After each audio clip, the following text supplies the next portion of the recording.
Walking through your village, lucid moonlight guides your way, damp earth beneath your feet, and faint wood smoke fills the air.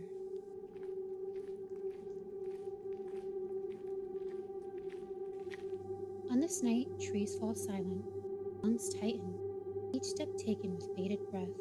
Doors are bolted, no one dares to linger outside after sunset. A neighbor, a husband, a child. Mysterious murders and disappearances frighten the community, yet they whisper, the dead do not rest. Cattle, swine, and lamb weaken, another has fallen ill, and a widow says in her lonely bed beside her sat a familiar weight.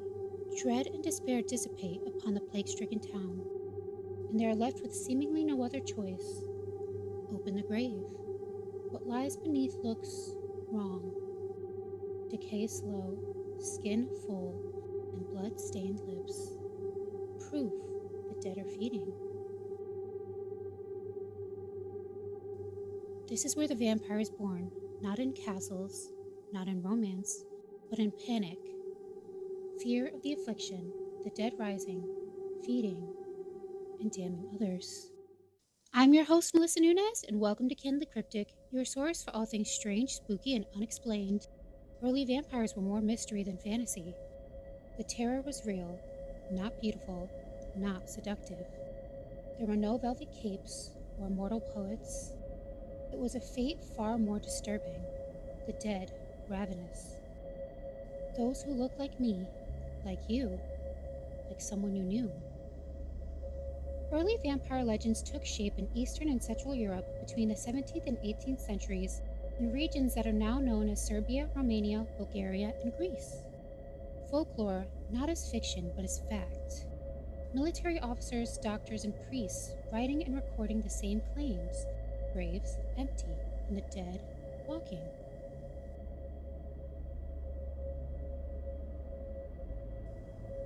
Sickness swept through villages, creating a familiar pattern. A death, another falling ill, and then another, and then another. Parted visit, lingering by bedsides.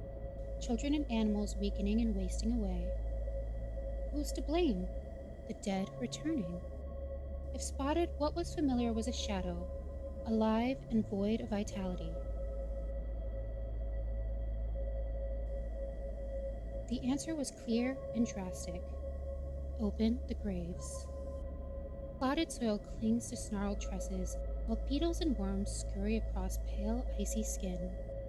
Like the testimonies before, they witnessed decay interrupted. Modern science offers evidence to the contrary. Decomposition took hold. Gases swell, fluids seep from the mouth, muscles relax, eyelids fall partially, drying the surface. But these aren't modern times, and that cold stare meant they had proof. Validation for those who encountered these abominations. Now the ritual begins. By staking the heart, removing the head, and burning the remains, they stop the cycle and save the last of their community. Entire villages participated, desperate but determined. The vampire wasn't a story, it was an outbreak. Before germ theory, the only thing that seemed contagious was death itself. Suddenly, the idea of a murderous corpse seemed strangely logical. However, tuberculosis was to blame. In its grip, victims grew pale and thin, coughing up blood, then in sequence, a family member, a friend, a neighbor would all fall ill. Communities could only watch in horror, the dead draining the living. Vampires helped them understand the unexplainable, giving shape to fear. And long before bloodthirsty heartthrobs, vampires appeared much like this, something closer to a curse than a character. This walking violation took shape in Talaba the Destroyer, written by Robert Southey, a world shaped by sorcerers, fate, and the friction between the natural and unnatural, following the hero on a quest against the dark arts. And the ghoul? A consequence of corrupt immortality, defined by contradiction, a grave-dwelling, lifeless wretch. Animated and active, a creature who lacks mystique. It exists to rise and to feed. Feared, not because of the unknown, but because it is known all too well. A man laid to rest is suspected of rising again. Bound to a tomb, he is tied to his grave. There are no theatrics, no warning. The threat is quiet, creeping, and undeniable. Illness and death follow in his wake, and suspicion turns toward what lies beneath the earth. And when it appears, it is already too late.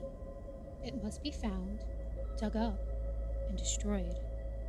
And similar to the villagers, there must be no hesitation. Decay made animate, a reminder that death, when disturbed, becomes something abhorrent. Time drew on, the vampire evolved. No longer a walking corpse, they were refined, cunning, and dangerous. In the earliest 19th century, the turning point came with The Vampire, penned during a famous ghost story competition at Lake Geneva by physician Jonathan Polidori. It introduces a new kind of monster, Lord Ruthven, dignified, charming, deadly. No longer lurking in graveyards, this vampire belonged to high society, seducing, manipulating, and hunting. Within candlelit ballrooms, gilded cottages, and smoky clubs, a charm, allure, and delicious mystery that changed everything. Ruthven was the ideal aristocrat, debonair, fair-skinned, and cold, keen eyes that drew some in and unsettled others. When the man turned monster, he wasn't frenzied but deliberate, with an unnaturally still expression and a fixed, vulturous stare. Still bloodthirsty, still murderous, still undead, but now add desire. Warm breath against bare skin, teeth sunken into flesh, blood taken and given, a fervid, wanting hunger, but hunger nonetheless. It was more than murder, it was a metamorphosis, it was possession, it was power. A heart-stopping terror replaced with lust. This transformation takes shape in quiet intimacy in 1872 in Carmilla by Sheridan Le Fanu. There is no fury, rather warmth, persuasion, and an all-consuming craving for closeness. The monster lingers, is affectionate, and almost tender. There is nothing simple about this assault. It is confusing, layered, pain mingled with something softer, something dangerously close to pleasure. Carmilla expresses a devotion, blurring hunger and affection. As Carmilla says, "You are mine, you shall be mine, and you and I are one forever." The vampire doesn't merely take life, she shares it, claims it, entwines it with her own. Here, the bite is not an end. As Laura recalls, I felt as if two needles ran into my breast, very deep at the same moment. I cried aloud and awoke with a scream. Like most ancient tales, the vampire legend matured, given a voice, and eternal lives marred by loneliness and regret. As Louis said, I wanted to be human. Even knowing what humans are, I wanted to share their feelings and their warmth, but I was a vampire, and that was my damnation. In the late 20th century, Anne Rice portrayed immortality not as freedom, but suffering. In novels like Interview with a Vampire, she dared readers to imagine the gravity of living forever. As Louis observed, the world changes, we do not. That is the irony that kills us. Everything we knew fades away, and we remain. Loved ones aging and dying, civilizations rising and falling, eternal hunger, insatiable and intolerable. To this, Louis says, the hunger was always there. It never left me. It returned again and again. Each one a beautiful tragedy, immortality, and endless isolation. And inching further through time, contemporary stories like Deborah Harkness's A Discovery of Witches pushed even more boundaries, humanizing the demon, woven into shadows, hidden societies, political systems, and supernatural hierarchies as scholars, warriors, and lovers, embodying centuries of knowledge and power. As revealed by Diana Bishop, we creatures have all but disappeared, hiding in plain sight, fearful of discovery. But even the most modern allegory centers the inevitable, unending hunger. Such as when Matthew Claremont warned Diana, "You persist in this romantic vision, but I have a taste for blood." Because even in grandeur, the drive is still ancient, primal, and tied to blood.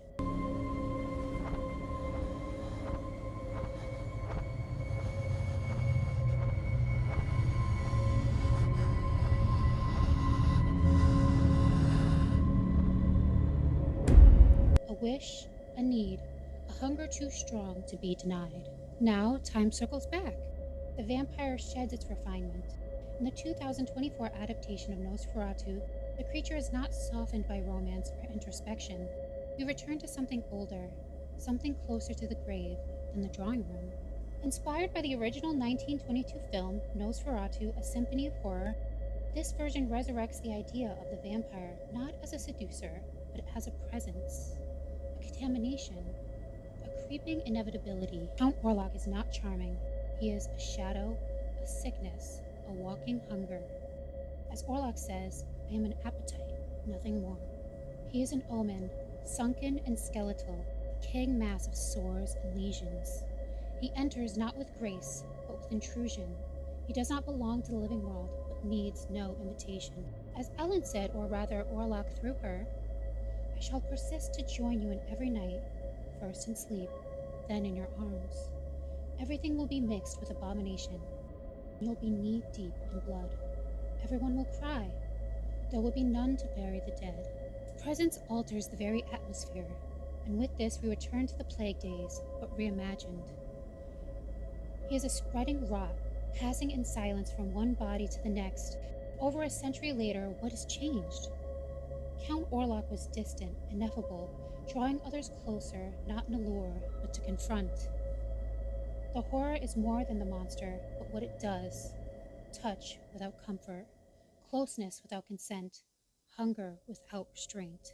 As Ellen admits to Orlok, already overtaken, I have felt you crawling like a serpent in my body. The modern lens does not soften the monster, it sharpens it. Even as the vampire returns to his roots, he carries everything that came after, the awareness of desire, the language of intimacy, the knowledge of what it means to be seen. And in that awareness, the horror deepens. Not because the vampire has changed, but because now we understand it.